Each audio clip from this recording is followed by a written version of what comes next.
The treacherous conditions on the Columbia are the very reason the Coast Guard trains here. And training is exactly what they were doing when crews received a mayday signal from this boat.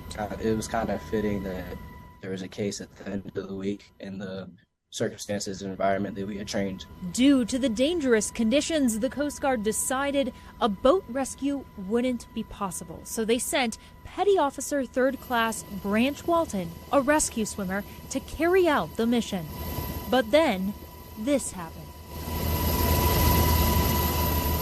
I kind of got thrown around a little bit by the wave, and then when I came up, I noticed that the boat was pretty much in shambles and kind of split in two. Despite the rogue wave and capsized vessel, Walton reached the survivor. As soon as I got up, I let the helicopter know that I was okay. Started looking around immediately, and it worked out perfectly. After crews pulled the man to safety, he was taken to the hospital. The Coast Guard posted the videos and this picture. And from there, it didn't take long for people in the community to make the connection. The person rescued was the same man accused of putting a fish on the porch of the Goonies house 2 days earlier, Jericho Labani. One of my buddies was like, dude, you will not believe what just happened. Like, check this out. The new owner of the Goonies house, Bayman Zachary, isn't surprised when people stop by, but he was surprised to see this. But he pulls out this gigantic, like, fish that obviously is not alive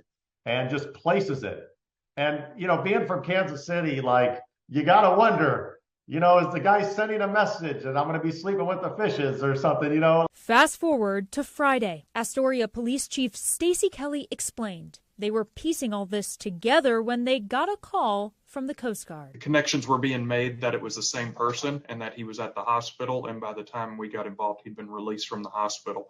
What we've since found out is that he had taken the sandpiper from the West End Basin, which is at the port of Astoria.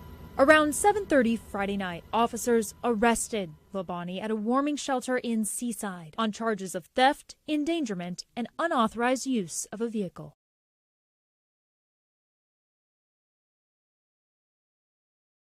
Thanks for watching our YouTube channel. Follow today's top stories and breaking news by downloading the NBC News app.